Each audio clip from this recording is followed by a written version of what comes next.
Morena tātou, kua tima te tātātā hui.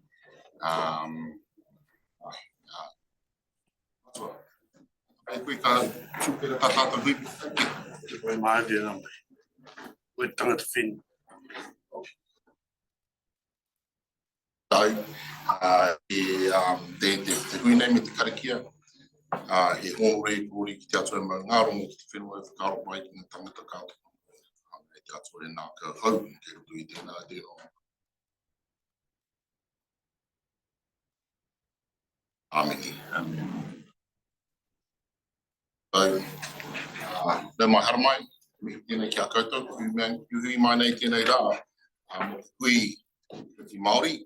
I have a little statement here that we read out. I remind councillors that this meeting is being live streamed and recorded and will be made available on the Bay of Plenty Regional Council website following the meeting for a period of 3 years. Our purpose is to provide greater access to council debate, decision making and encouraging openness and transparency.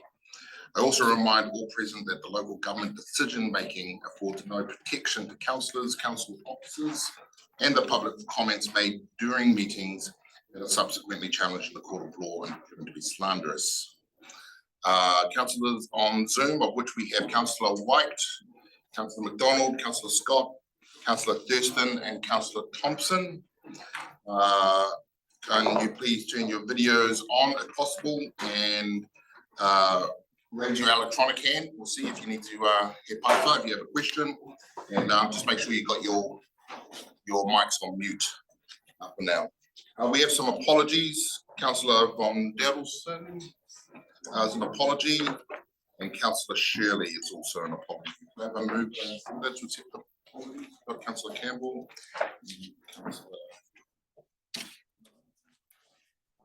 For against carried.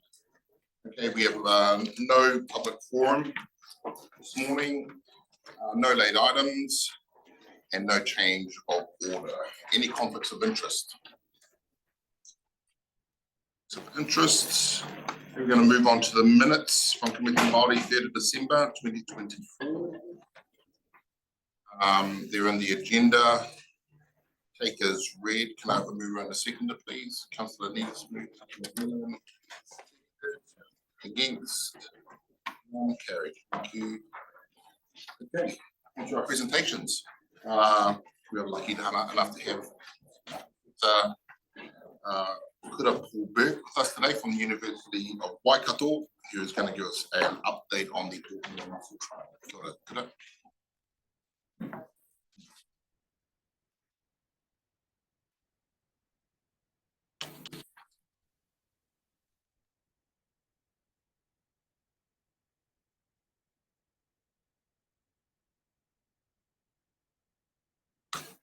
Kia ora koutou. I would like to share with you a couple of projects that actively use Mātauranga Māori to assist practical marine restoration efforts in Te Moana Atoi. The projects I'm going to talk about, one is an update on Ōhua Harbour and the second is on a Pāua project in Tauranga Moana and here in Whakatane.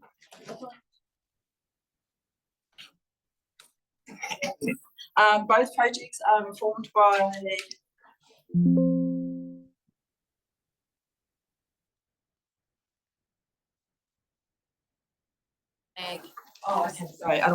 Both projects are informed by intergenerational knowledge. Mātauranga Māori inform the identification of traditional population information and the ecological habitats of the mussels in Ōhua Harbour and the Pāua across both Tauranga and Whakatane. The projects then combine kaitiakitanga or active pragmatic action alongside marine science field work methods and tikanga Māori or Māori ways of Māori thinking and doing, inform the research, practice and theoretical methodologies in and out of the water. Got life jackets on? Do anyone have New Zealand? Tika. Will you press it perhaps, Shari?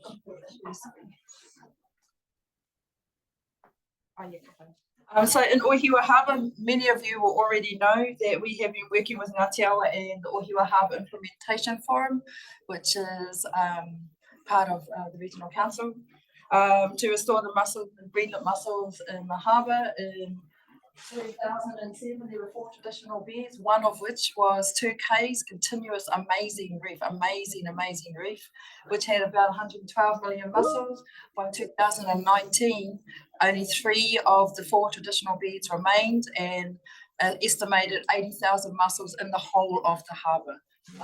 The main culprit, a very cool culprit, but the main one was 11-armed sea stars. There were 672 tonnes in a 4-hectare area in 2009, and in 2019 there were 100,000 in a pippy bed. 15 is considered a balanced number. We had 50,000 per hectare. And so I'm just going to whip through these because I think most of you have seen this before. And so we had a go at restoring the mussels using Mātauranga Maori, working with amazing people, including members from Te Whānau Apanui, Loko Hurihia Ngāruhi Karen. And number one is we were traditional mussel lines, grow lines, industry mussel grow lines are heavily plastic based. So we had a go at making biodegradable natural resource lines, which is image number 1, out of the dead cabbage tree leaves that were on the ground. They proved quite successful, in fact, really successful. Image number 2, we were able to grow lots and lots and lots of mussels in the harbour. And as mussels grow in whānau or clumps on the sea floor, we hope that eventually the biodegradable lines, that when they fell, they would fall as a whānau and resettle as a whānau. Image number 3, the traditional sites were chosen by Ngāti Awa Matura, images numbers 1 and 2, and numbers 3 and 4 were those sites were identified by Upukarehe, where the beds used to be. And image number 4 is what the floats look like. Nothing too fantastic to look at, but and the lines hang down underneath. Thank you, Shari. So if you look at the table in image number 2, in 2019, the blue line at the bottom, there was just under 80,000 mussels in the whole of the harbour. And by 2021, we had increased that almost tenfold to 800,000. You can still see the numbers 1, 2, 3, and 4 in that big map there. The orange, kind of orange shapes, that's where new mussel beds were starting to form. K1, K2, K3, and K4. If you look on the table where it says K3, there were 13,000 mussels on the floor there in 2020, and that had declined to less than 2,000. That's because that's where the 100,000 sea stars were, eating all the pippies, which were right next to them. And that's, I like the photo on the bottom because that's how cool our mussels look, to say. Kia ora. Thank you, Shari. I know this isn't a very pretty looking map, however, so in July 2023, we went for a dive under the restoration stations, and the yellow part of that map there is 16 million mussels on the sea floor. Naturally repopulating themselves at about 3.5 hectares. Note the red triangle, because we went for another dive in December 2 months ago. Are you ready? It's exciting. I am excited. So you're all excited because it's mussels and Ohua. The yellow is the 16 million mussel bed in 2023. Do you notice the blue? Our mussel bed, I could cry, honestly, seriously, is 45 million strong, and we've increased to around 11 hectares. That's the same bed that had 112 millions in 2007 and nothing in 2019. It's the same bed that my daddy used to take us to collect mussels. So note the red triangle, we're still there, and the next, that's at just, I'm pointing, you can't see my fingers pointing through, but the boat ramp is by the blue. So if you go to the next slide, so these are just the stats, the science around it. So in December 24, there's 45 million mussels on the sea floor, around 11 hectares.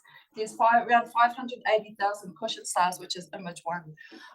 Work that our PhD student, she's actually from Ngāti Awa as well, Megan Nanapia, did, identified that cushion stars may be a bottleneck to mussel recruitment. That cushion stars eat baby mussels, which is why it's hard to restore mussels, because of those cute little tiny cushion stars, ferocious, and they eat a lot of the babies.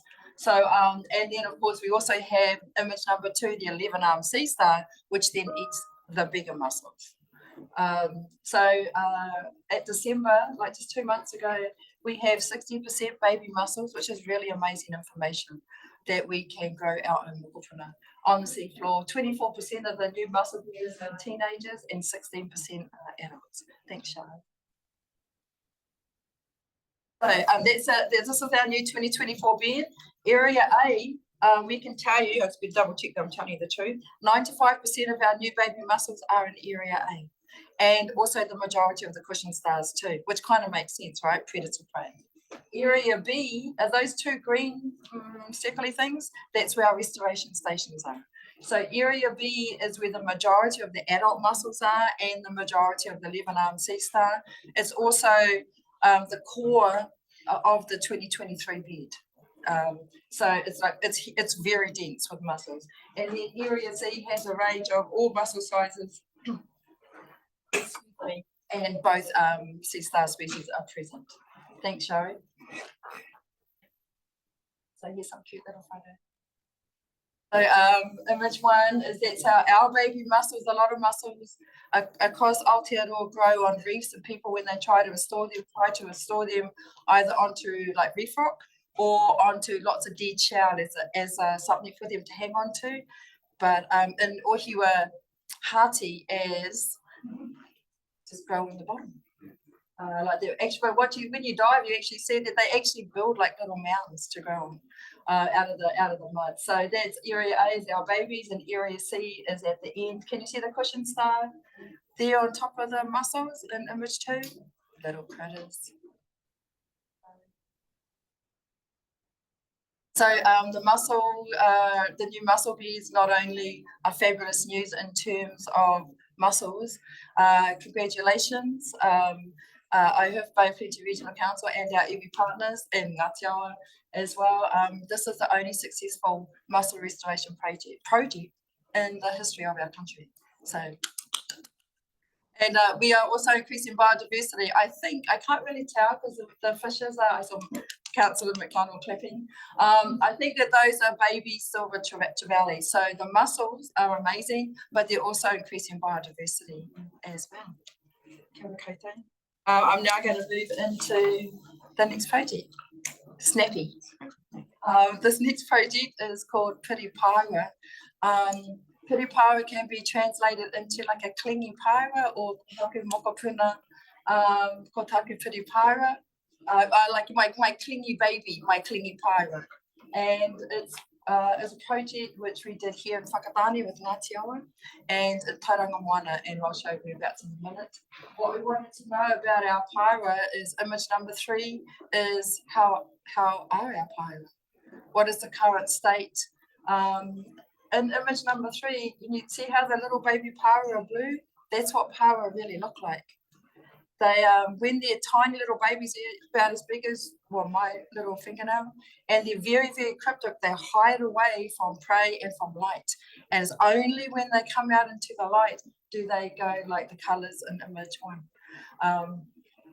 So we wanted to know what is the current state of paira here in Tauranga Moana. And we also wanted to know, image 1, how fast do they grow in the wild? Are they fast growers? Are they slow growers? And could that inform decision making and management? And then image number 2, I know it's not very pretty, but not only do we want to know how fast do our paira grow, but how big are they in size when they can get hapu and have babies? In terms of decision making and management of what size should we take paira, and can we keep having babies? Kia ora, Sharon. So the project, so across the 2 sites, image 1 is Te Rohi Moana o Ngāti Awa here in Whakatane, and we actually did population surveys in 2010, way back when I had brown hair and was young as. Image 1 is Kohi, site 1, site 2 is Motuhora, and site 3 is Rurima. And in Tauranga Moana, we did the Tauranga Moana Mātaitai Reserve in 2013. At Mowal, site 2 is Moturiki, Leisure Island, and site 3 is Motuoto or Rabbit Island. So we use those surveys that we did back in 2010 and 2013 as a baseline for 2023-24.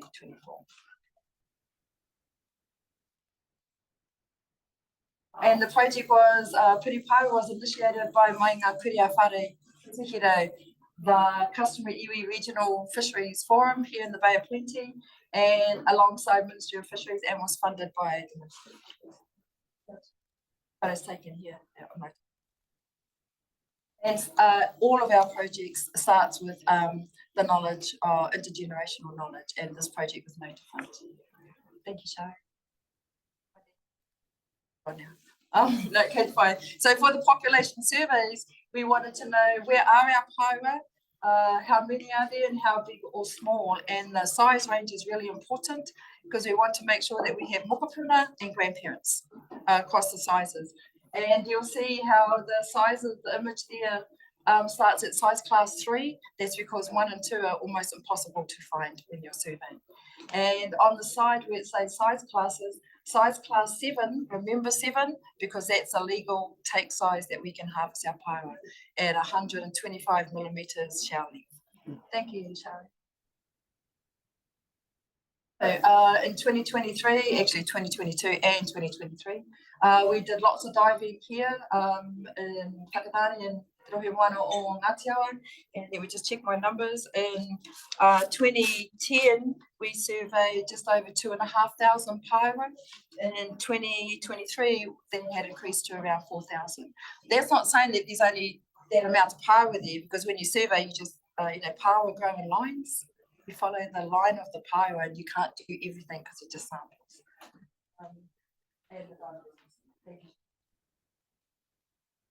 I know you all like to have a little graph every now and then just to spice things up. So the green is 2010 and the orange is 2023. So at site 1 in Ngātiawa, which is Kohi, an average 13 paua every 10 minutes. All that means is that if you were to go diving for paua in 10 minutes, you would get around about 13 paua. In 2010 and in 2023, there's no such difference. You'd get around about 14 paua. Does that make sense? And then in site 2, which was Motohora, in 2010, you'd get around about 42 paua every 10 minutes, because of course that's if you're a really awesome paua diver, which I know everybody is. And then in 2023, you'd get an average 55 paua. And then going down to Rurema, in 2010, 30 paua every 10 minutes and 22. So statistically, there's no real difference. The population is relatively stable, give or take, no minor fluctuations. But in 2010, across all 3 sites, and the Rohimana and Whakatane, there were 3 legal. And in 2023, there were 2 legal.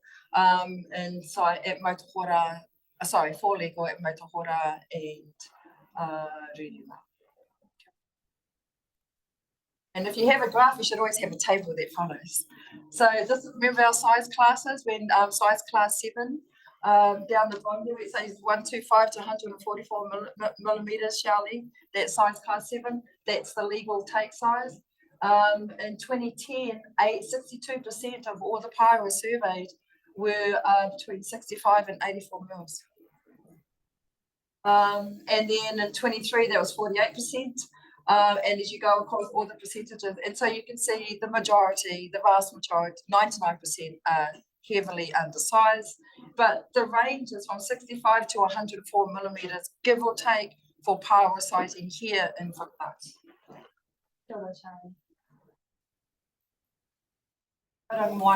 So in 2013, we went out with with 2 piahana passed away last year, and some other kaumātua, and they identified the sites, to the traditional sites to dive. We went back again in April 23, and went to the Customary Fisheries Forum in Tauranga, and they added additional sites, which is where the white circles are. So site 2, Moturiki Leisure Island, we didn't survey that in 2013, we only did in 23. And the white circles at Motuotau, which we call 3A, which is just an extension at the back, or Rabbit Island at the back. There's a big reef that goes out there. So we did each day. And in Tauranga Moana, we did I can't tell you how many because I can't find it without my glasses. Carry on, I'll come back, the information will come back up. Thank you, Shari. So the green is 2013 and the pink is 2023. Can you tell already without me reading and saying anything? It's pretty dire. The power population, I'm looking at Council McDonald and Tauranga Moana there, the power population has decreased by almost 50%.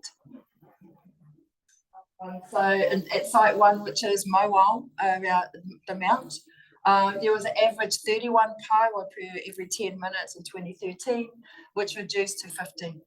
At site 2, which was at that new site at Moturiki at Leisure Island, there's around about 4 paewa. It's not a very good, even when you go, as you pull up to Leisure Island, you can see it's not good paewa habitat. So that wasn't unexpected.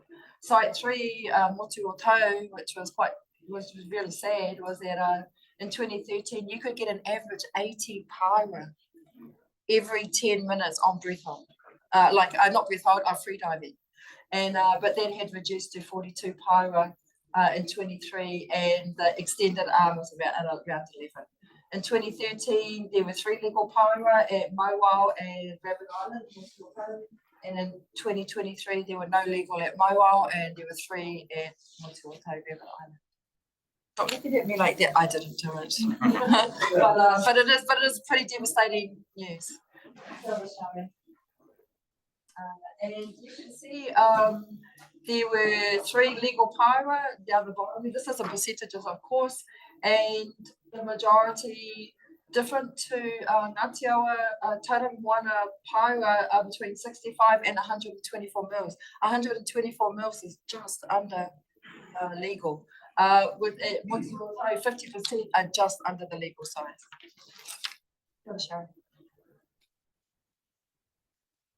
How fast do they grow in the wild? So image 1, those are baby paewa here. Can you see they've got those little blue tags on them? Don't use those because they fall off. They can't last a year. We wanted to tag them and measure their growth for a whole year, but anyway, so I do not recommend those stick-on tags for baby paewa. We had to use stick-on tags though because we put a zip tie tag through the rest of the hole in the paewa, and their ones are too little, so we don't want to hurt them. So image 2, those are what our tags look like. We designed them specifically, because paewa hemophiliacs, one scratch, they'll just bleed. Total diva, just bleed to death. Anything, water too warm, die. They'll die just like that. So those tags, we had them made and shipped to Aotearoa with a specific number for each of the paewa to measure their growth. Thank you, Sharon.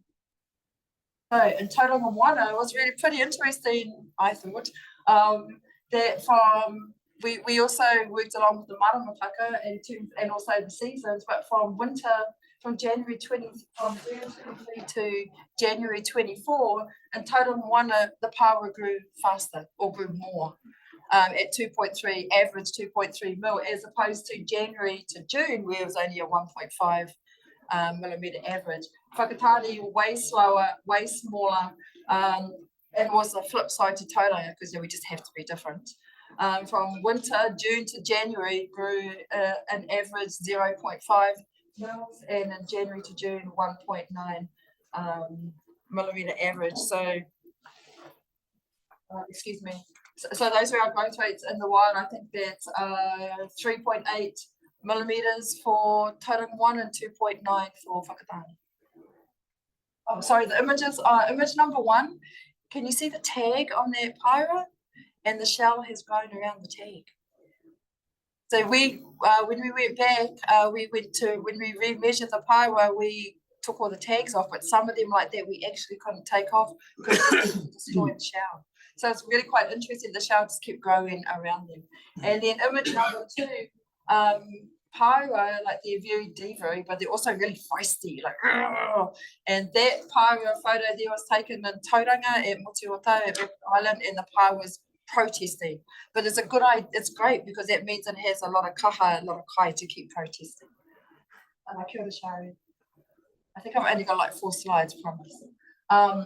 So how big are the paewa when they can have babies? If 99% of our paewa are undersized the legal take limit. So the gonads is just the reproductive organs. So image number 1 is a mature female. There's a girl who can have babies. So Paua, you can tell the girls because they've got green reproductive organs and the boys have white. And with muscles, the girls have orangey red, and the boys have white. Now when you have a feed of muscles, you think, oh, I can see it. So in Ngāti 50% of the Paua are mature or able to have babies when they're about 17 millimeters in shell length. If we waited for them to grow to 77 millimeters, then 95% are mature. Does that make sense? And in Tauranga Moana, because their Paua are bigger and they also grow a bit faster, 50% of the mature Paua mature at 76 mils. And if we waited until they were 85, 95% would be mature. So we took 60 samples from Tauranga and 60 samples from here in Whakatane. And image number 5 is an immature Paua.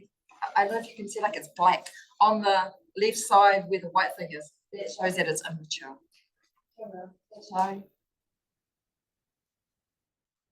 This is just a summary because I know there was a lot of information. 50% decline in Tauranga Moana, that's what we need to know.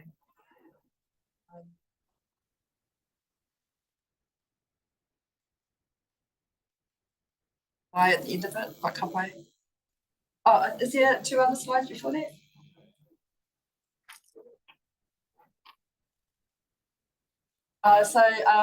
And one more before that. Thank you, Charlie. So as part of every project we do, not only do we include kaumātua intergenerational knowledge, but we also look for succession because we're all getting older. And the only way for our young people the only way for us, in our thinking, to assist our young people to move into be competent, capable kaitiaki of tomorrow, hunga tiaki, is to provide access for them to participate and learn. So we trained an amazing group from both Tauranga Moana and Whakatane, and now those people in those photos are all qualified level 1 exercise freedivers. And we also did survey training and identification of the water, etc. Thank you, Shari, the last photo. Yeah, and so our taiwi just means like young people. They assisted us. Image 1 is the tagging the Paua in the field. Image 2 is kina, nothing to do with Paua in this project, but apparently it was really important. And image 3, so they all learned the basic day skipper training as well on our boat. And image 4, recording data in the water, driving the boat, and 6, measuring our Paua.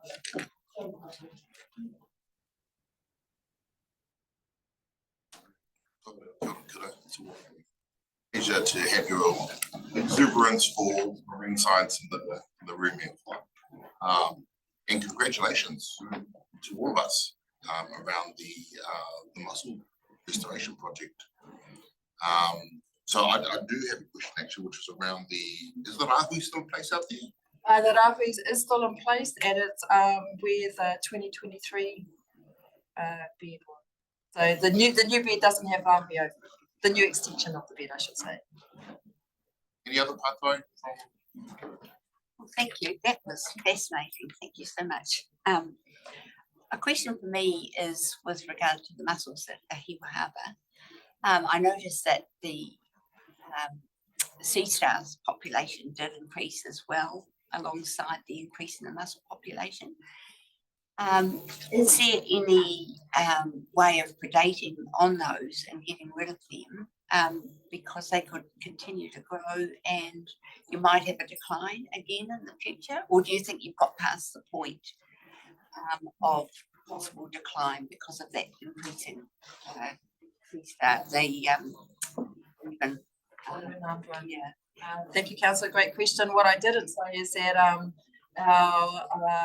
we had a PhD student working with us when we were doing the restoration in the harbour of Queensland, and her PhD Megan's PhD was looking at sea star management.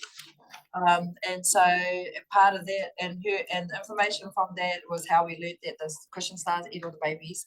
But we actually have a trapping regime in place with which the regional council is leading with Charles and his team. And that is, we know that we actually just out a couple of weeks ago, as you do, doing a trial of cheaper, more efficient traps.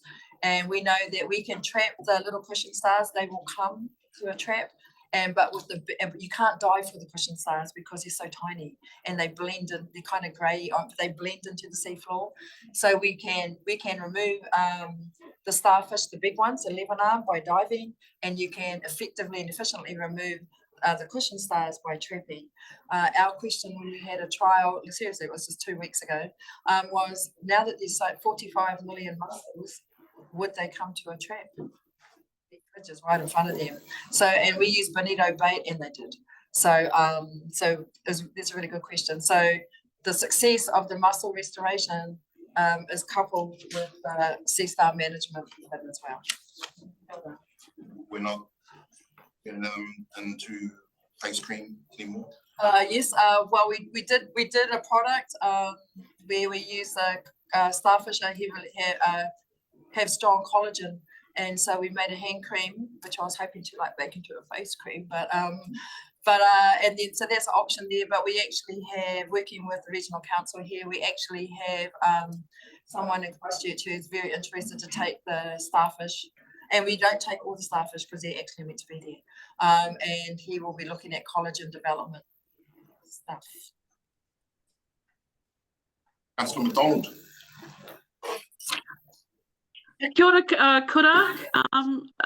Thanks for your presentation, an amazing one once again. Love the work that you're doing, ngā mihi. I've got 3 questions. My first question is around the decline in power in Tauranga Moana. Why is that happening? 2, are the Tauranga customary fishers that you're working with looking at rāhui on those sites for power gathering? And my third one was around your mentioning in one of your presentations around global warming, and what is the implication then of that with the of the mussels, the survival of the power, and what's your forward thinking on that one, Kura? Thank you. Kia ora, Councillor McDonald. So in answer to your first question, why is the decline in Tauranga Moana on the paiwa? One of the I think obvious variables is human harvesting. Like, unlike Whakatane, Mauao, Leisure Island, Rabbit Island, easy access for people to go and dive there. Whereas in Whakatane, you need a boat to get to Motuhora, Whale Island and Rurimas, and going along Koi Point is pretty gnarly, and you would normally go along boat as well. So easy access in Tauranga Moana, unfortunately, heavy population and human pressure. And also, of course, probably overfishing, which would then impact the predators that would eat paiwa, perhaps. In response to your second question, the Tauranga Moana Iwi Customary Fisheries Forum, they are, Arahui is what they are talking about, but it's not for me to say. And Arahui would, but I could say that Arahui would be a useful management tool. And the third one on climate change, the impact is massive, of course. Warming ocean, warming sea temperatures makes the ocean more acidic, and that acidity or ocean acidification makes the shells of the paiwa and the mussels more brittle, more thinner, which means it's easier to crack them open. They're easier to be potatoed on, but also it makes it harder for them sometimes, especially for the mussels, to stay attached to their mates. And I don't know what the answer is, and I'm not expert enough to give you a forecast around that. Kia ora. Councillor McMillan. I think Doug's Thanks, Kura. A couple of associated questions you might have got to answer. In your dives, were you able to establish any presence of scallops. Historically, there's been a lot of scallops in the Kutariri Channel and the Nukaho Channel. That's the first question. Second one is, in terms of the environment in which the sea stars live, you might not have done this, but is there any predation in the commercial mussel farms further off the coast, either from sea stars or other predators that are populating those mussel lines? I can answer both your questions. Good. In terms of the scallops, I don't have a map here today, but we've actually mapped the bulk of Ohua Harbour, and we can tell you that as of, I think, 2021, we had 300 scallops in Ohua, and they were, I can see the map, and they were all on the western side, because that's the side where we looked, and there were also, I think if I recall correctly, around 20 horse mussels, which is amazing because horse mussels are kaitiaki for scallops. You know, when you dive down to get scallops in shallow places like Ohua, it's kind of like a dash and grab, because you can't see really further up the harbour. It's kind of all murky and grey. So horse mussels are kaitiaki because if you go to grab scallops and you accidentally get a horse mussel, all you're going to do is get a ripped hand. So yes, there are scallops. When we started diving back in 2007-9, I think we saw one scallop, which was sad but kind of wet. But so the scallops are at that time in 2022, there are scallops. I don't know about today, but that's promising. And your second question was around predators for commercial mussel farms. When we put in our restoration stations, excuse me, in Ohua Harbour, we had like we hung chain on the bottom of our mussel lines because starfish can't climb up the chain.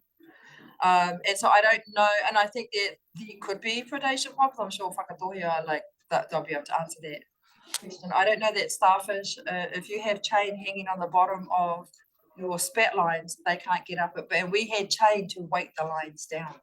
So I couldn't actually answer around what other mussel farms are. But we can keep them off.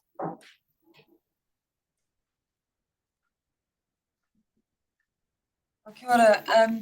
I think I saw some footage, I think it was you, in the Hauraki Gulf with tipping like millions of mussels down chutes off a boat. So presumably just to land on sand, but that they would actually make their colonies that way. Is that right? Was that your project? That's not my project, but I did provide to the OSIG an overview of other mussel restoration projects in the country. So in Hauraki, I actually worked with 5 iwi in Te Kapamoana, Hauraki Gulf, and but there's and this isn't our work, but there's been a restoration effort of mussels in Hauraki for about 6-7 years, give or take, and they do that.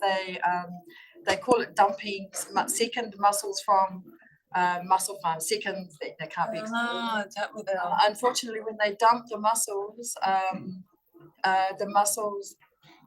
reattach to the bottom, which is an almost instantaneous thing. Obviously, you reattach or you die, it gets swept away, but they aren't having babies. So, and I think that if we're talking around restoration from the perspective that we take, a Te Ao Māori approach, I think also the language of restoration is really important. When we talk about dumping mussels, it tells you like, I don't really care about you. And also that these seconds are not mussels, like they're still taonga. They fed all of our ancestors and hopefully all of our mokopuna. So unfortunately they haven't been able to grow babies. right. So with the habitat, with the cabbage tree, they are able to reproduce if you provide that habitat.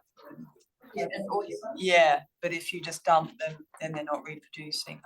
in Ohua, we did a lot of work, years work beforehand, and so yes, the biodegradable lines grow mussels, but so do industry lines as well. So they're both successful at growing the mussels. But what we wanted to do in Ohua was retain the whakapapa. Can we grow mussels from Ohua in Ohua for Ohua? Because if we were to take all of us here and take us to Antarctica, would we survive? So if you were to take mussels from somewhere else and bring them into a different location, would it survive? So I think it's just a different way of maybe approaching it. Yeah. Kia ora. We've got time for one more question, Councillor White. Yeah, kia ora kura. Nice to see you outside the Waihi estuary. It's lovely to see you and know the work you're doing. The issue of climate change and warming sea levels is concerning me because I think it seems to be happening faster than people appreciate. And in that respect, do you see an alternative? I mean, of course, this is all good in terms of the research you're doing, but do you see a future where we would be potentially under more controlled environments inland as opposed to relying on sea level temperature changes and so on? Do you see a time when we are more artificially raising our power and other things? I hope that would not be so, but I think potentially yes. I think raising power aquaculture is notoriously complex. We actually have a restoration power project on Waiheke Island and with Ngāti Hei around Whitianga, and right now it's going great, but it's notoriously difficult, but not impossible. So I think that given our changing climate, it would be wise for everyone to actually consider land-based aquaculture for power. Well, I don't know about mussels, but in general. Yeah, thanks, Kura. One more from Councillor Campbell. Thank you very much, Kura. Thank you for that good news. You did promise that this morning. But I'd just like to encourage my colleagues to make sure that funding for these projects, particularly now the power one in Tauranga Minor, that we make sure that we keep that going. And it's been an absolute pleasure in the last 2 years that I've been on this council anyway, working alongside of you and your team.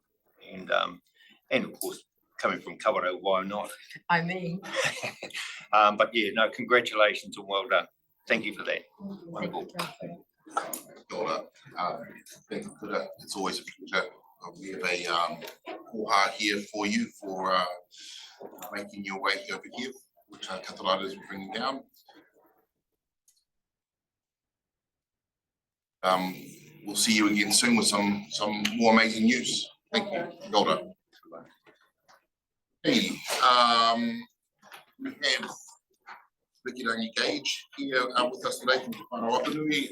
He's going to talk to us about Papa's sovereignty and economic development.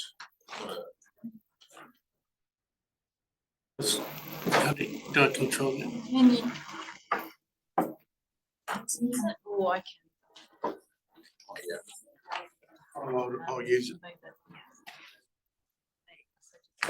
This is a printout of the slides as well. Yeah, so I've got some apologies. My first apology would be on the subject of it. I thought I was coming the last meeting. It was with Trina around way, so I thought I was actually presenting on a way. Yep. I'm getting off the top of my head to do the data sovereignty and some of the economic development stuff.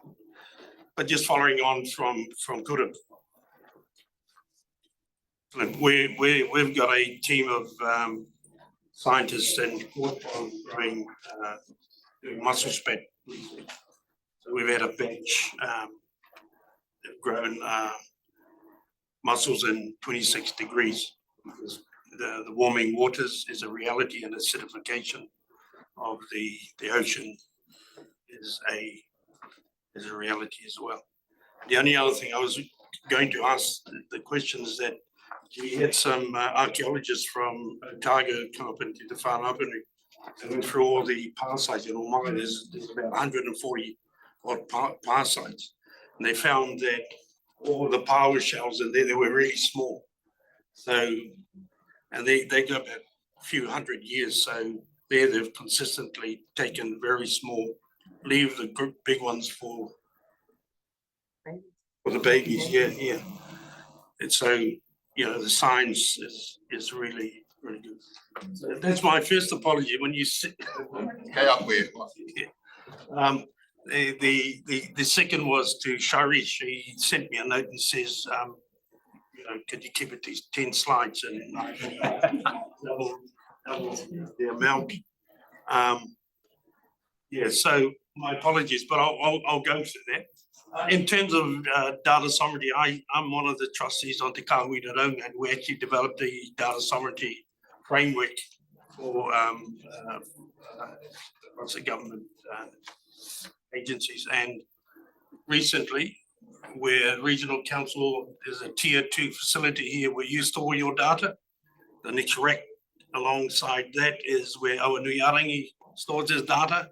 And the next rack along there's a whanaapuni rack where we hope to store our data. So we had a meeting with one of the top students out of Waikato, come back from the States, about 13 plus patents in data encryption. And we have been involved in all this policy work around data sovereignty. He had a read on it. He said, look, if you don't control the machine where the data is out, you have no data sovereignty at all. So as a result of that, we've been building a distributed data network. This is one of our top sites over here. Start.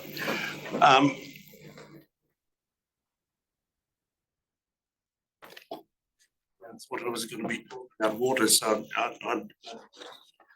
as an introduction, since the last 21 years, we've been in negotiations with the government over our treaty settlement. We're one of two iwi that the Crown negotiated with over foreshore seabed, now Mecca, and we did our substantive negotiations following that. And all I was going to add is I had long black hair when I started the process. But in terms of our area, I always show this map because it shows, and it's in 1939, but it shows a decline. Where's the Maori land in Aotearoa? And you'll see in our area, we're one of the last areas where we retained the ownership of our lands. And that in some ways explains some of our attitude talking with the Crown and talking with anybody else is not linked to us. I think I said in one of these, it's the other one, the apologies for the spelling. Our rivers know no other gumboots, and our mahinga kai no other hands. Basically, it's been our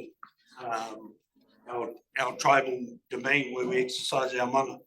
I purposely put whakaari in there because one of our hapus claims that they are the last traditional owners of whakaari before it was sold to Tapsel in 1839. So we've been in High Court, Appeal Court, and just recently the Supreme Court in that. And I dare say that those discussions will continue after. So if you look at our sea space and you look at our land space, that gives you an idea of current. Where did I put this?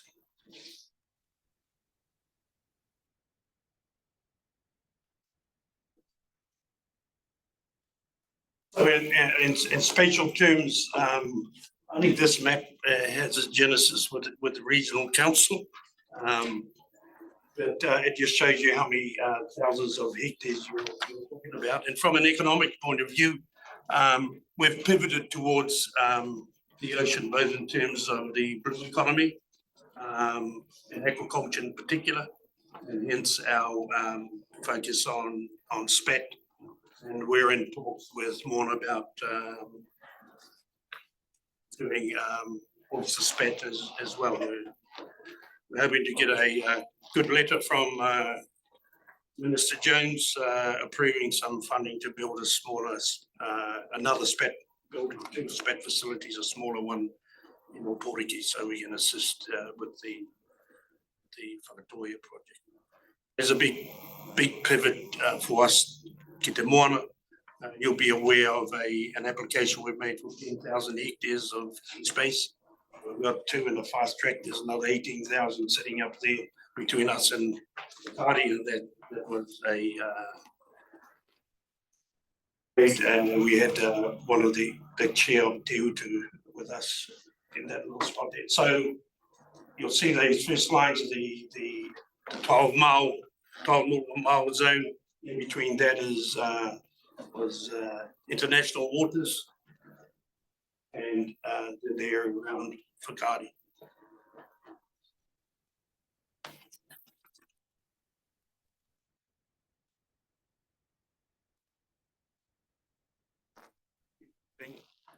And so within the main, a big part of it is Raukumara. That's part of the whānau that the Crown and DOC in particular has ownership of lands. Some of the lands were actually sold so that we could participate in the economic during Ngata's time in the land development schemes, and the others with forced sales to pay for the survey of our lands. So the largest mountain to the sea native forest landscape of its scale lived in the North Island. So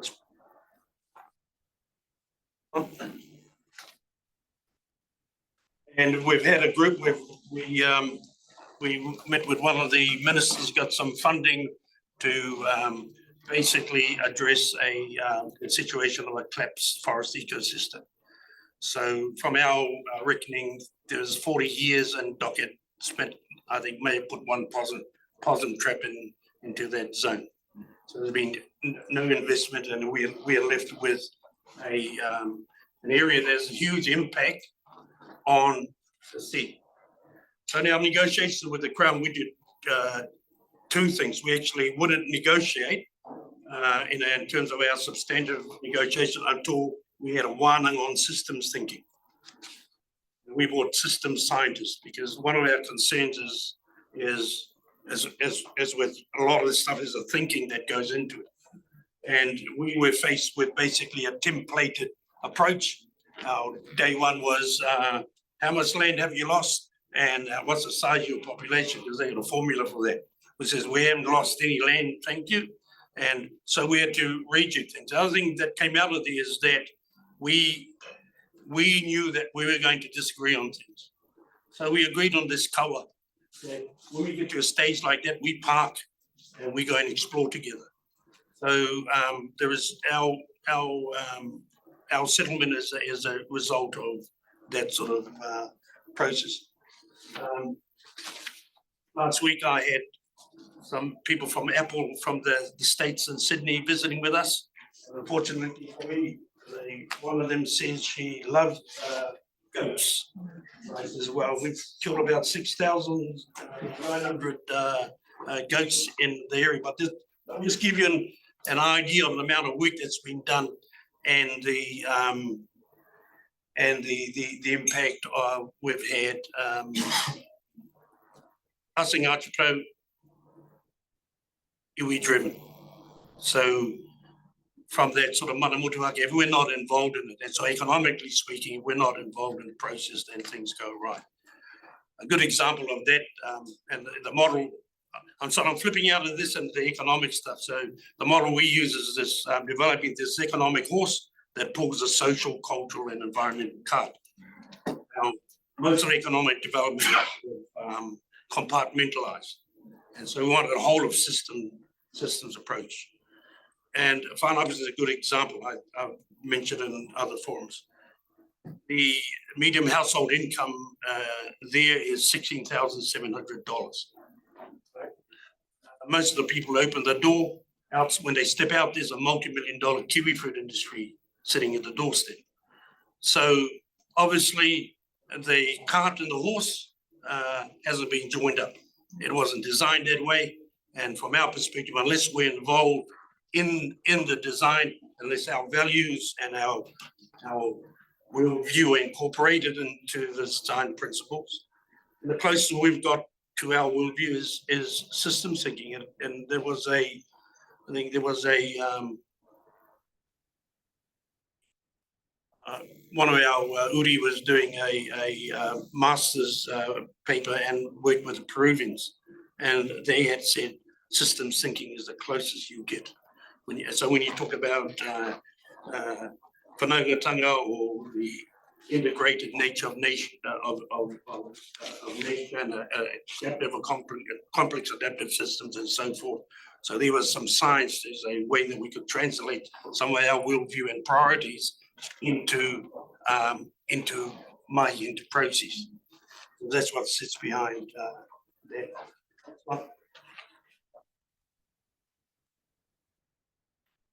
Yeah, and because we're talking about waters, you come into our area, you'll get to the motu and you'll see signs like this, no fishing. And I remember in negotiations with Minister Cullen, our first walk out of negotiations was over Rahui. And it was only because we have Rahui for spiritual, not only conservational issues. And that's an example of that, that spiritual being actually part of the whole mana relationship that we have. I don't know if you see anything like that in other places.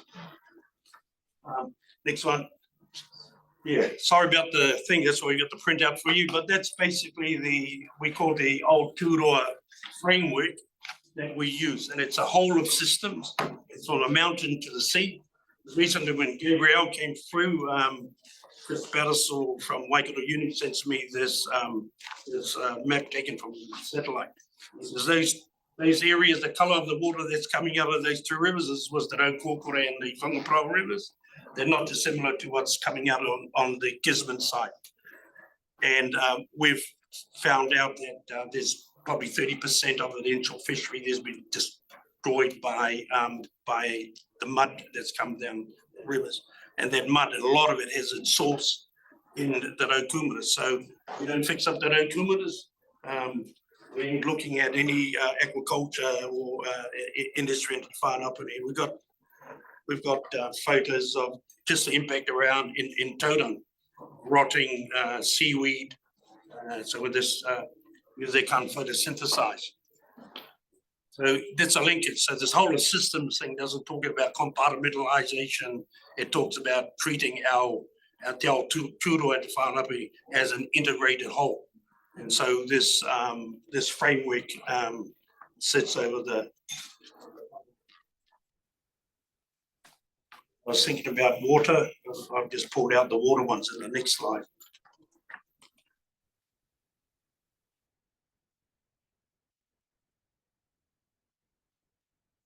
The iwi's point of view. So we've just started this project, we've developed this framework and agreement from the Crown. And there's a bit of a caveat around that. At the moment, our settlement is being held up in Cabinet. We signed it off with the Labour government because of the orientations of the present government. They had some problems with some of our wording. And Crown law came into the negotiations wanting to change that. And we said, you want to go back to the hapus because it's a signed document. And my understanding, the hapus basically say, we've signed off, that's it, no changes. I may be talking in a context that may not manifest itself for some time, but that's the way the cookie crumbles for us. So go down. So a key part of this was this rohe document. It's a document that that interfaces with your regional policy statement. Must be consistent with and support that rohe document. Now, this is really all about relationships. So, I mean, my basic tono here is that we develop a climate for, despite all the relations we're having with central government, if this thing comes into being, at its core is going to be the relationship as appreciation of the perspective that we bring. So I know the government is this theme that, you know, the treaty was between races. The treaty is a political and legal, has political and legal document at the same time. And so you're just keeping keeping that broad perspective in mind. I'll move fast there. In terms of the water, Te Whanapuni will be declared a freshwater management area. So we've got 6 water catchments up our area, and it'll be be run by Te Whanapuni. That's how we speak to each other. So there will be a freshwater management plan prepared by a freshwater management group. The freshwater management group will be appointed solely by the Hapu Te Whanapuni. Resource consents won't be able to be considered if that freshwater management group says they don't comply with the plan. This is unique. No other natural resource arrangements have anything like this in it. So we've negotiated that. There are some issues at home between the mana and mahi relationship between Hapu and this is a sort of new structure, but in terms of efficiencies and so forth, we're getting the Hapus around the table to start discussing the kawa or the tikanga on how that relationship. So we've got internal relationships to manage and develop as a result of this, and we're going to have external relationships that we need to be developing with likes of the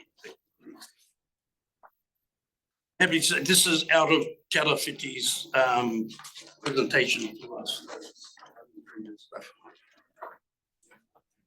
And so there's a I think Waikato, the Waikato River was it was one of the models around water management, and so we've just put that document alongside just so you can see what the differences are. Yeah, so it applies for water-related resource consent. What happens at the moment, we don't, well, we've had instances where pipes have been tied up and pulled down a road. We have a close relationships with our lands, our waters, and all that. And this has been designed to be a better way of managing the myriad of relationships that can develop. So I'll put that in there for you to have a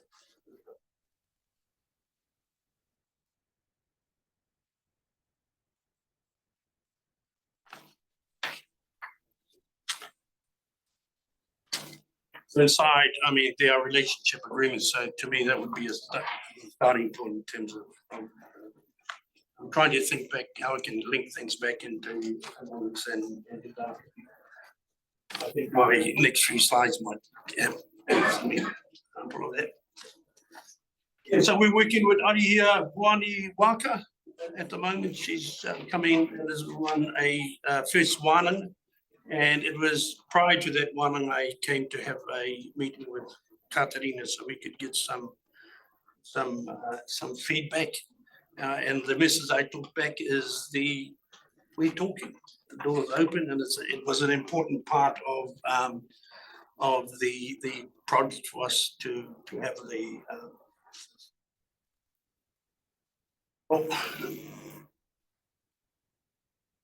okay, so one of the things we did was to look at who's doing what in our rivers, and so the Motu, the Haparapara, and the Kirau rivers were the 3 rivers we looked at. I think there's only stuff that's happening up in our way, and I just did a quick look at.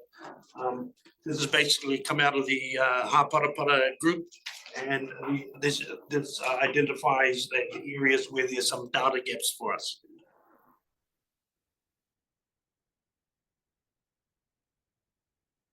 Go through, we can read through that. And at the Kirau, the mouth of the Kirau, we've got one of these devices in the ocean environment. As we know, with aquaculture, the management of getting data from that environment is going to be really important. So we're capturing things like turbidity. Read it down that side. And these are some of the existing monitoring that's happening with the Motu and turbidity, coli, and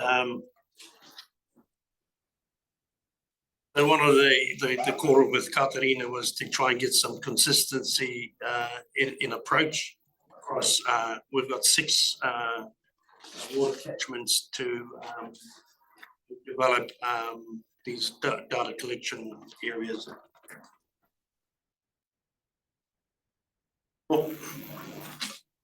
So there's a little bit of economics here. Development. One of the things we're doing other than the aquaculture stuff, attended COP27 in Egypt. There's a group of iwi there, came back, formed in Halo to look specifically at green and blue carbon projects. Me on the camel when I was, everyone was inside looking at in the tomb. I was out riding around on a camel. Excellent.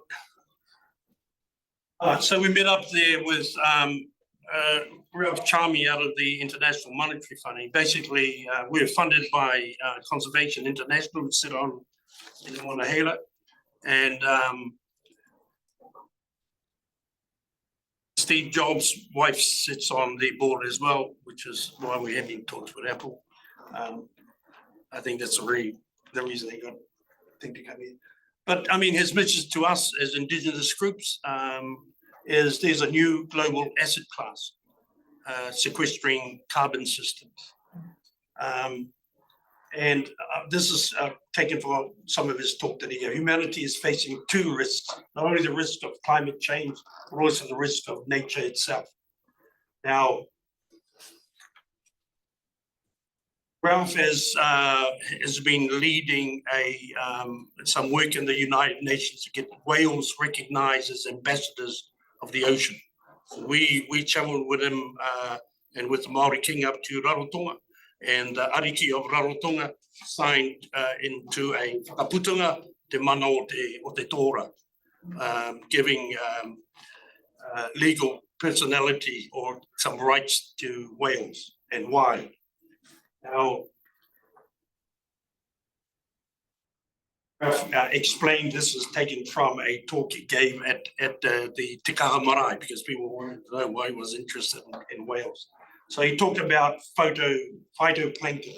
So these microscopic organisms capture 33 gigatons of carbon dioxide every year.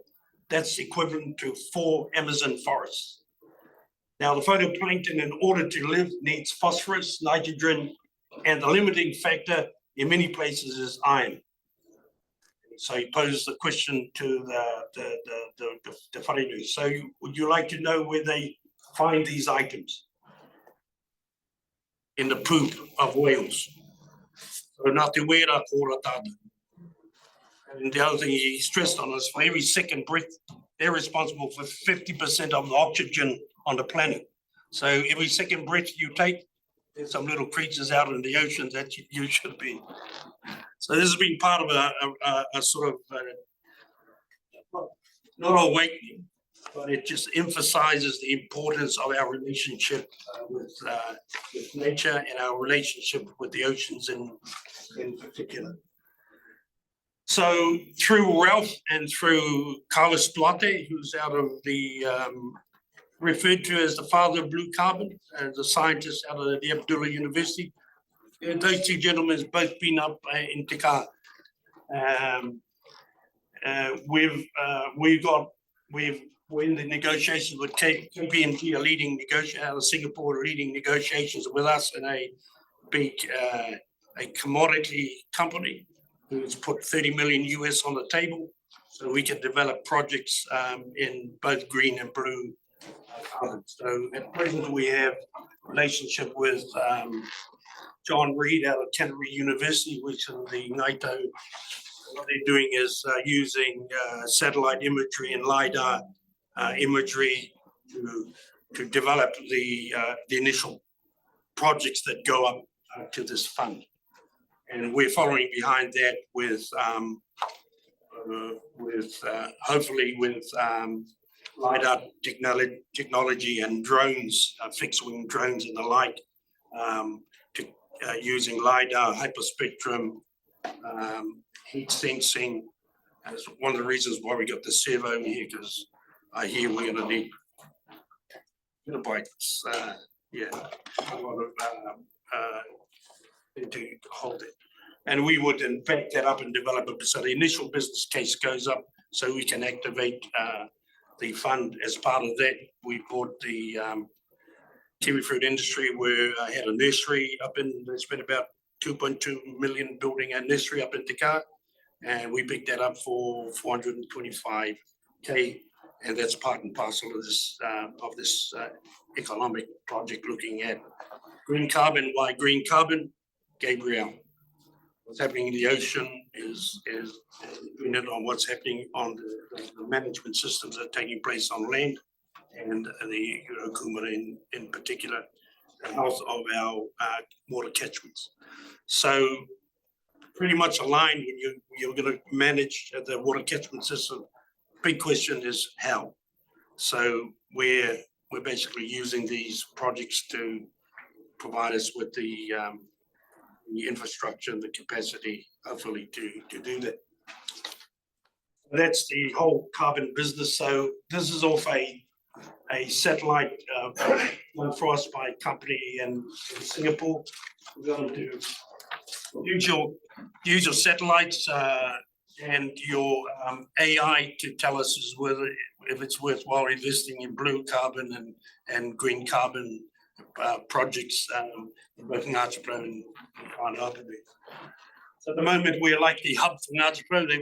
They came up to Egypt. They haven't. They're not on the next thing. So we said we're the closest whananga to them. So our facility we're looking at being able to supply them. Yeah. So that's a photo of this. Right next to, so that's in the tier 2 facility you've got in Whakatane here. That's our server. Got nothing in at the moment, but it provides the storage, the whole data sovereignty, and so we've got Eco Index and Nature Positive who are working on that initial high-level business case, and we're developing the capacity to basically do the same thing, but ground truth, all of that, and looking at relationship with a couple of universities using AI to help assist do the calculations on carbon sequestration over areas, and that using drones like is it Envico in Tauranga that year. So we've had talks with that. And the important thing for us at the moment is really looking at developing this digital platform. We're lucky with the Raukumara have got a digital platform of sorts using ArcGIS. Now, we had Gabriel. The other thing for both the infrastructure, the technology, not only for economic, but during civil emergencies, those drones can go and they can go and check and video the roading infrastructure, the power infrastructure, take medicines to that. And what we're wanting to do is have some law change so that the information held by the health sector, so we know the households where we have people we'd consider red. We'll take photos because for some of our driveways you need 4-wheel drives to get up there, and we want to know if you're going to be lifted out on the stretcher, able to walk, and all that sort of stuff. So the infrastructure lends itself to both economic, social, infrastructural, and environmental data, and then reporting. So that's the data capture in phase 1. Phase 2 is basically we'll carry on doing that for the rest of our land. So, you know, after Gabriel, I sit on the Raukumara Governance Board, and the first thing I said, well, what's been the impact of Gabriel on this ecosystem? Focus has been on killing possums, and couldn't say anything. So we're investing in infrastructure, and that can give us feedback on that sort of data. But in an economic sense, so we've got relationships with Orthron, AUT, I've heard of enzyme, I've heard of a bio, what do you call these? You can make up algae and so forth, but they've got this, they discovered this enzyme in the belly of fish that eat seaweed that can break down the carbohydrates and things like dairy and all that sort of stuff. And so we've, Regional Council approved us some research sites. There may be 8 research sites in the Whanapiri. There may be only 8. That's why these universities are coming to us, because I think we might have the only research sites in the country. And so they're wanting to develop these sorts of relationships, but also looking at commercial opportunities that might flow. Okay, so that's so the important thing is really with the environment is getting information about its our to us, and so that will be ongoing. So I'm not sure if you heard of Waka Digital. So we're doing some work with Waka Digital to develop that data platform.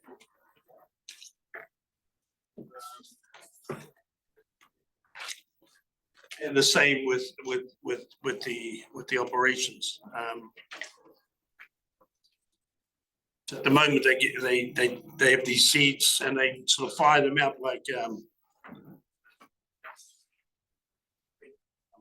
big spreads. So we're looking at researching a magnesium based, like a solid shell that can be fired from a tree, and trees will grow from there rather than humans carrying. Again, our nurseries you have to carry. Yeah. So there's some of the research that we're looking at doing, and of course a lot of the information helps feed our water catchment plans and the state of the nation in that sort of context. Next one might be the end. Oh yeah, so that's the Tika nursery. So we're using it as a hub for this green carbon operation. The link to so there's about 6 projects being identified and being scoped at the moment. So we're one of them. That's for the milk, and that's from we will sit on. We're looking at we've signed an agreement with a company out of we were linked to them by the Sulki Nation from Vancouver, and I think they've got the latest science and research on asparagopsis. So we're just signing off a relationship with them and Corton. They're basically going to pay for the science if we find 5,000 hectares to grow asparagopsis to be processed. I think the New Zealand's climate problem is methane. Asparagopsis take about 80–90% of methane out of the guts of cows. But Tamara, who leads that project out of Kenna, some problem with, I think it's bromine in the with the asparagopsis, but she said there's actually other seaweed that you can pull this and get a feed.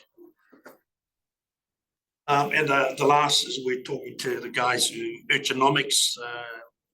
I think he's he's an Irishman who developed that.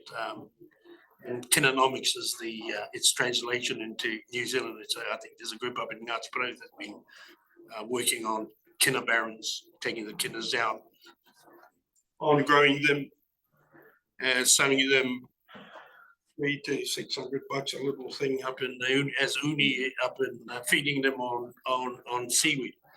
So those are some of the as much as I can pull into the economic side.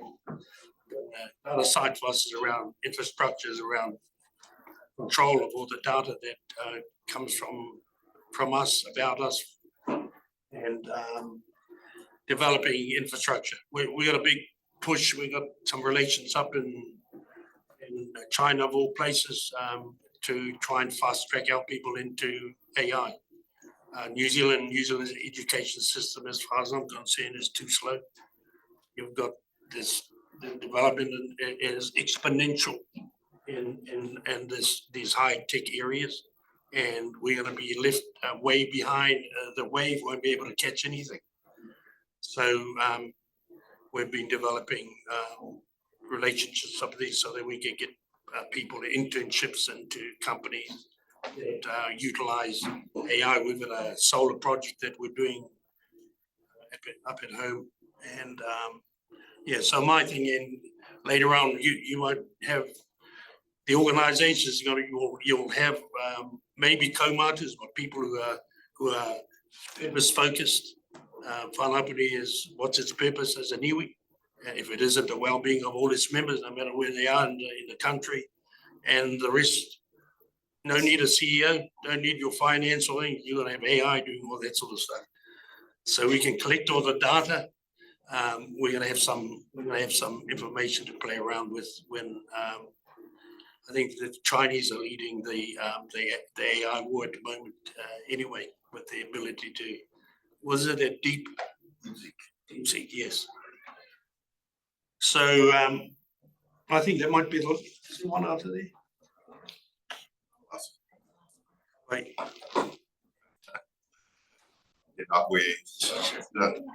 Sorry for being off to the thing, but one thing about you, Te Whānau Apanuians, man, you do a lot, and the ambition is incredible. You know, if I was sitting here and we were lucky enough to head up the coast, two fellas, and got a guided tour with Ora Barlow and Willie Dahu. We went through the irrigation project that you have there that Shane helped with, all the houses that you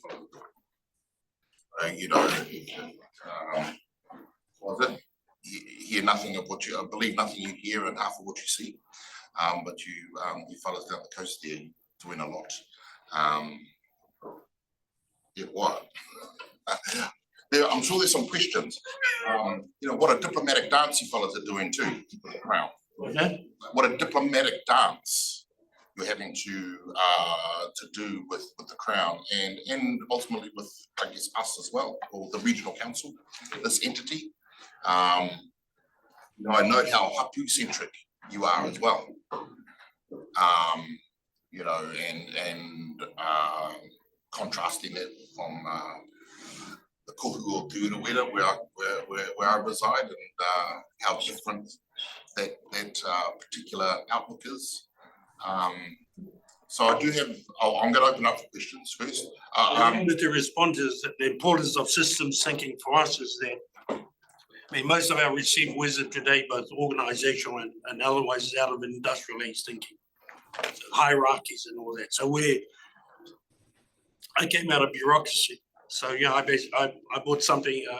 Took a virus there before COVID got there, as a virus about how we think, how we organize. So the systems people talk in terms of one in systems cybernetics talks about levels of recursiveness in nature. And what we have no problem when we're talking about rugby union, local team, team, but you get the Maori to try and whakakotai, putting my ani demand. So it offers some ways of being able to deal at whānau, the hapu, and the next layer of recursion is your iwi. The next layer of recursion that we're having to develop with whakatoa is when three iwis come together, and ngaitai, three iwis come together. We don't have any organizational thing around it. We go, we send a team up to Singapore to talk to the likes of BlackRock and all the investment thing. New Zealand's a little dot in the ocean. We're having to get them to turn their backs to look at the sort of things that we're doing. And for an iwi to go and think you can stand up and say, oh, it's like going up to the Hong Kong bank in Auckland and wanting to open a $15 bank account, a $15 loan. So these are all the learnings that's come out of, as for us, sometimes in the school of hard knocks. But I just wanted to think that I think one of the problems we have is we don't have the frameworks we use meant for a different age. And I think as part of this, the relationship going forward, there's got to be a warning around the systems. If you fuck up a Western thinking, you fuck up our thinking, then you'll go back and Aristotle says something like A cannot be A and not A at the same time, something like this. The basis of all this, the way we think, right? And it's basically privileged analysis. I went to school, most common question, analyze. This other realm of thinking, your first question is you ask, what's a containing system? We have a problem with all our land blocks. What's your containing system? If it isn't the huddle, which is the source of the rights that it comes from. So there's this jointedness in Popo Norte. Kia ora e toru. I'm sure Councillor White will give a te aroa insight to system thinking. Kia ora, Councillor White. Yeah, kia ora, Rikirangi. Nice to see you, man. And I remember the day you had lots of black hair, my friend. You don't have to pull out your hair anymore, the difficult challenges. You just have to shine the top, mate. But hey, look, Rikirangi, I enjoyed that. Yours and kuras. It shows what we can do without losing who we are. And I think that's important too. You know, we're in a modern world and we adapt ourselves accordingly. But at the same time, we do it without losing the heart of who we are. So thank you, Rikirangi. It's really, really good to hear that. I was fascinated by both of your presentations, yours and Kura, and really felt so positive about it. So thank you. I just wanted to say thank you, Ricky. It's been over 30 years since we first met, and I have to say, mate, there's lots of maturity under the tree after that. It's really great, and to see you and Kura there side by side talking today has been a nice occasion. I just wanted to say that. To wish you well. You highlighted a number of journeys that whānau and Apu were doing out the front, leading out the front. It's not a question of not giving way, it's a question of finding your way. And look, I just want to applaud that, both of you. So thank you, Eho. Ngā mihi kia korua. Matabuana. Tēnā koe, Rikirangi. Aroha mai that I'm not sitting there face to face and having a kōrero with you, and I'm having to speak to you via Zoom. Nō reira, aroha mai kia koe. Look, thank you for the presentation, and overwhelmed but not surprised that the work that you're doing down in Te Whānau Apanui, and it's a real privilege to be sitting here around the council table listening to you share your kōrero of what's happening down in the east. I guess just a plea to all of us as councillors around the table to take on board what you're actually saying and to finding a way really to addressing what I'm hearing from you in our role as the councillors is not really to get into the way, but look at the processes that you're using and how you're wanting to move ahead and how we can align that to our own praises and not so much causing obstacles for you to achieving what needs to be done in whānau Apanui. So, I'm looking forward to hearing from you more for ourselves as the council as to how we can do that, how we can work more closely and aligned to achieve your goals down in the east. Nō reira, ngā mihi kia koe. Any other pātai? Kia ora, Doug.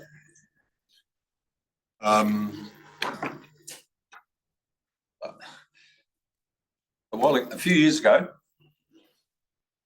a colleague of ours, Haki McRobert, said to me, the coast, it's not LAW, it's LORE. Okay, what I see in your presentation is essentially the implementation of that. I mean, it was very impressive, and you're obviously getting the outcomes. Can I ask, couple of questions, because I have a lot, but I'll keep them to a couple. The current court case being played out in Ngāi Tahu in terms of their involvement in fresh water in their takiwa, is that what you've achieved? Because looking at a high level, I think looks like what you've achieved is what they want to achieve. Yeah. I mean, if you look at us, we're basically 80–90% of the local population. The land on either side, we are the community, and we are the I won't say owners of the rivers. That's not the way the relationship goes, but that's the closest that you can get. But that's the difference with us and most other, in Waikato and Manawa too. You've got all these other interests that need to be taken into consideration. For us, is essentially us. The question is, you received $34 million from the Jobs for Nature for the Raukuma project. The results you're getting are outstanding. The concern that you must have, as we have, and your community is, part of the Jobs for Nature allocation was you need to try and identify future funding sources. And it doesn't matter whether it's you or others. I think that is always a big challenge. But for that program to be successful, you're going to have to keep doing those initiatives, and someone's got to have to pay for it. So we've got our relationship with conservation is international. We've been talking about they have access to a continuum of funds, bonds at one end for commercial projects, and grant funding at the other end. Our first move was we had some land blocks set up for this carbon sequestration project. The no kumaras is now our carbon sequestration project. So it's a way of the no kumara itself funding itself. Yeah. We don't know how the present minister of DOC is going to think that, because I think the title is the DOC title, but certainly Ngāti Porou and the whanapuri, this is one of those avenues, because that's just the reality. You see what the government's doing across all the major portfolios. So yeah, we've got an opportunity of keeping that program going, just with one of these programs. Comfortable that you can see the light at the end of the pipeline to keep it going? Have to keep it going because the impact that it has on the aquaculture industry is yeah. But the positive, I know with some of the mussel farms in Whakatoa, most of the big growth is out in the front of the rivers. And in Taranaki, it's a bit like that. We don't know, we don't have the data. So it's really good listening to Kura, because we have to have our kuras making these sort of reports back to us in terms of how we're getting on with the rivers, with the inshore fishing environments and all that. What's the impact of kiwi fruit and all that stuff? We don't have that. But we're working hard on trying to, so working with Conservation International and their group of, yeah. We're also talking with some ESG projects with some of the banks. Stuart,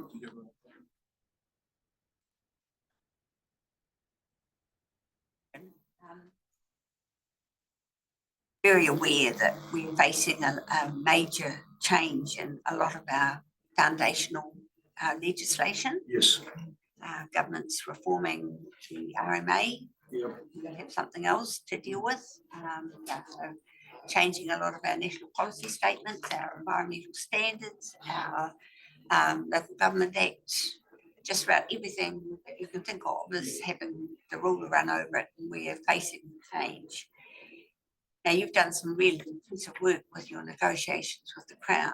So given that it might be a completely different operating environment for 3 years, what would be your plan to revisit your settlement negotiations if the RMA, for example, doesn't exist anymore? Oh, one, it's up for the hapus to make that call. And, we settled with Labour government. And so we can just wait until the Labour comes around. We're a bit like you. I mean, they may be changing legislation. They're actually emptying all the rights out of our cupboard, so we don't interfere with foreign investment coming into. I mean, that's the basis for that. It has been run purely, as I make reference, run purely using the treaty as a relationship between Maori and the treaty is a political as well as a legal. And if you look at, but in that respect, systems thinking will tell you viable systems need to be adaptive. I think we've been pretty adaptive, but we'll do what we have do in the, well, we got a clear framework in terms of what the nature of our mana is and when to say no.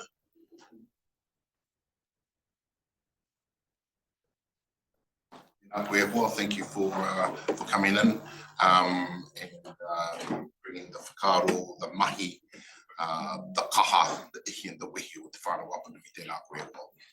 We're going to break for morning tea. Please come and join us, korua tahi, to have a cup of tea with us. And we'll come back at, let's say, past. Going again. Yeah, so I had my laptop in my car this morning from yesterday, and then my brother came and changed cars and drove to Auckland. So my presentation is currently one in its way to Auckland, which is fine. It would have been a challenging presentation in some ways anyway, which is good. But I do have a trailer. So you guys remember I went to Canada last year, I think it was, and it was amazing to go over there and hang out with some tangata in Kanata Island and see their challenges and approach to dealing with colonization, with land issues, and with language retention. So we were there with a team who are doing a project, a 8-part series for as yet undecided streaming service called Native Tongue. And so we did some filming over there. They're coming over here in November. It's also a part of a cultural exchange. So I'm executive producing on it with and we'll be applying for funding this side. So it's just a real change. They've got so many languages over there. That's one of their big issues. Like our Aboriginal cousins over in Australia. So where we went, the Wolastoqey people, actually over on the east coast, have like 300 people who speak the language still fully fluent. And they're looking at things like AI, for example, being able to train AI in the language, to be able to have tools so that they're able to retain their culture. Because the thing with languages is there's so much that is just encodified inside of the language. So do we have the trailer? Yeah.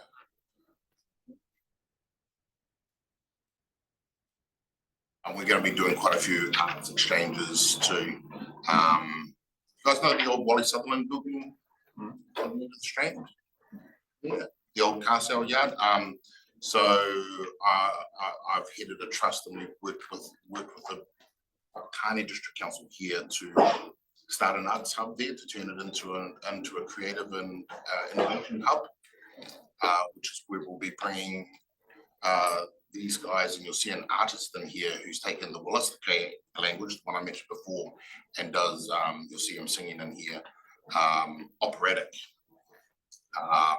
He's incredible, actually. And we want to bring him over here as part of our arts exchange too. So he's part of our trip.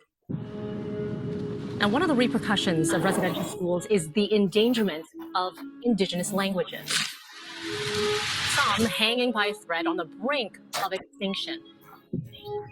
There's a lot of knowledge embedded in our language that could help heal the land that's crying out for healing, much like we as a people are. Thank you, the ancestor driver. I hear your voice. I hear your sorrows. I hear your pain.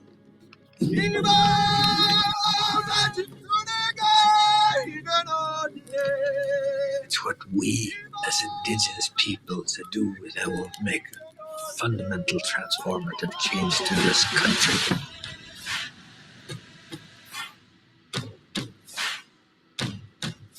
The commitment it takes to really revive the languages, you gotta show what's possible.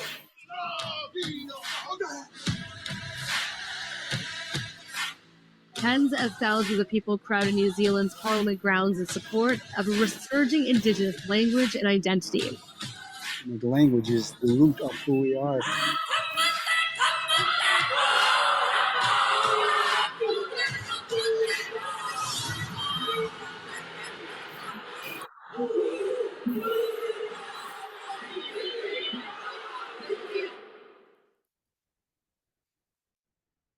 Really, really bad. So actually when the hikoi was happening there, we were actually over there on a little hikoi. There's only about 100 of us over there, which was walking, doing a hikoi for their awa. Of course, it's called the St. John's over there, and New Brunswick is the city that it runs through. But of course, when they try to have discussions as we do here around our awa, and you might find, like, say, the Whakatane River comes through a few tribal areas. That probably comes through a few tribal areas. Well, their rivers cross state boundaries and provinces, which have completely different, the way they run their local government over there is different to ours. And then it runs down into the US of A as well. So in many ways, they actually look to Maori in the way that we have managed over the last number of decades to gain recognition with our language, with our relationships, with our taonga, and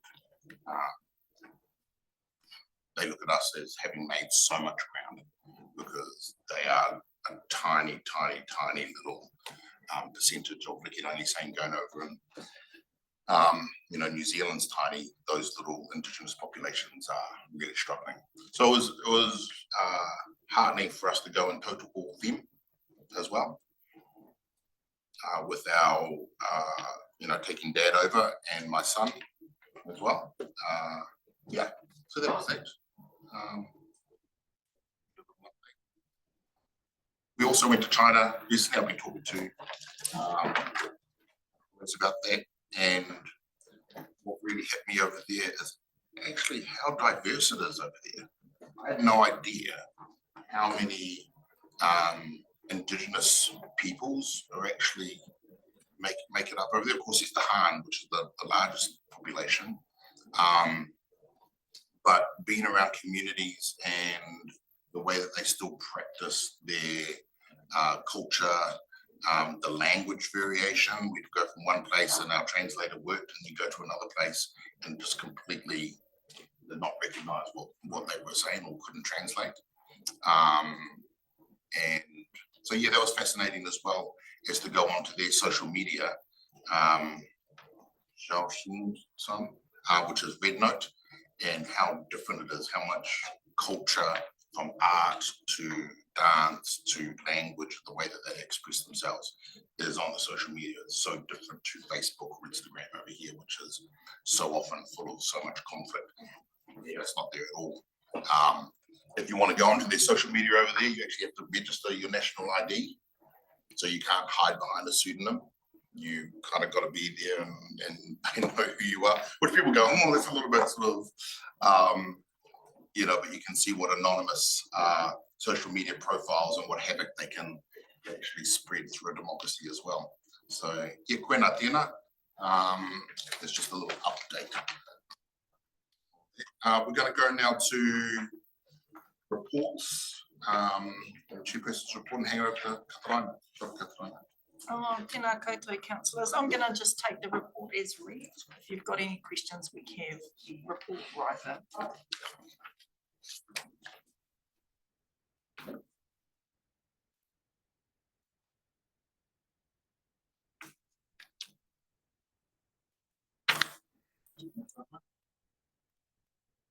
I have a mover and seconder to report.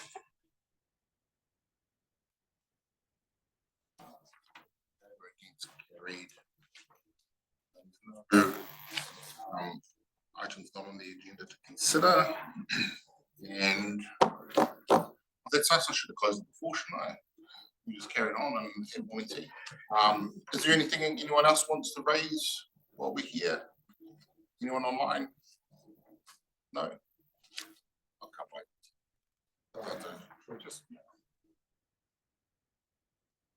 Or just on page 20 at the top, the proposed permanent changes to assistance scheme to do really with in a way it links, you know, to change, I guess, the emphasis and with regard to the Macca situation. Reality with regard to the 12.12 allocated yet.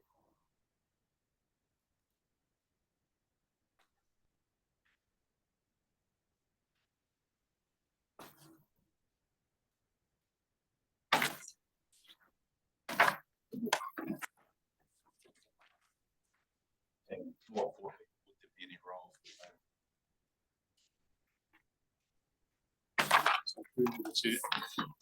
This is taken from a excerpt we get each week, and it just alludes to that recent policy shift that's come, or direction that's come from the central government, off the back of the increasing costs of the Takotau Moana research and claims progression. Associated works with the claims progression. I can't speak at this moment whether or not it's been fully allocated. I would expect not, but I can certainly follow up and come back with clarification on that particular point. Yes, what I'd be more interested in is where, because some of them are in the Bay of Plenty, you know, so. Yeah, you know, where what their status is at the moment and how that may to our so we get regular updates through our legal group, and Rachel provides us regular updates. I guess what this is signaling is that there's less money around for them. So a lot of these groups are going to really struggle to get the research done for the application. We've considered that they might seek funding from us, but we have not budgeted for it. That is something that they need to negotiate with the Crown. So they will struggle. Some of them have indicated that they're going to put their without this government. It's kind of illegal. But we can come back with a report at our next meeting and get an update. Was there quite a number on that? Yes.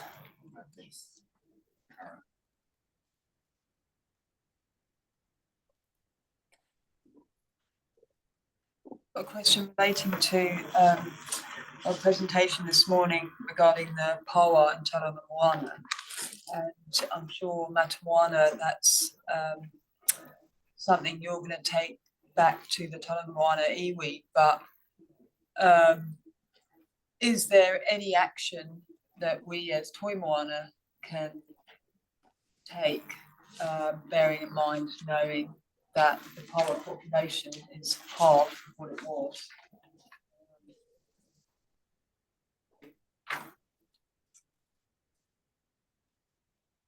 that's pretty alarming. You know, that's not good news. There was some great news from this side of the Rohe, but from there, to me, that's pretty shocking news. I was going to say, is there anything that we can do though? Because in Karangamoana, it's just so accessible. So short of putting a fence up and stopping people getting in, I can't see how we can stop that fishing. Potentially, is I it? think Rahui is the tool, and obviously that's iwi led. The mechanism, kei a koe moana, pate moana. Kia ora, kia ora.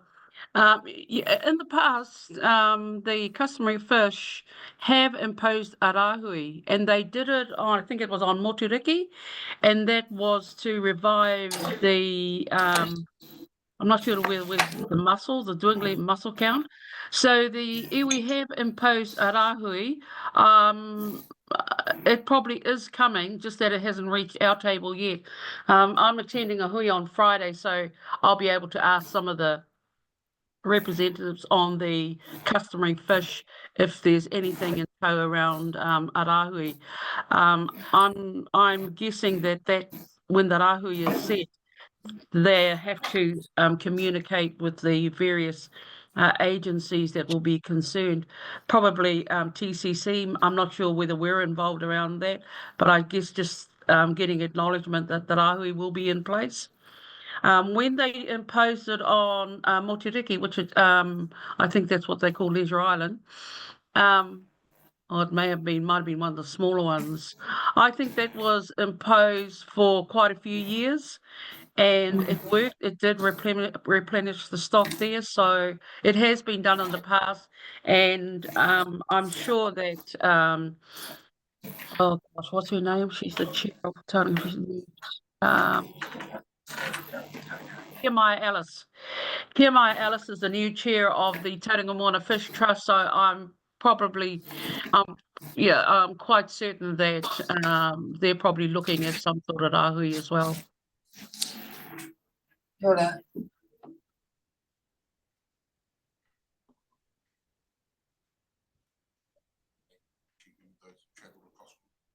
Tauranga Moana, I really appreciate the effort you're coming across. To the whānau on Zoom, thanks for coming in. Kua oti tātou kui, me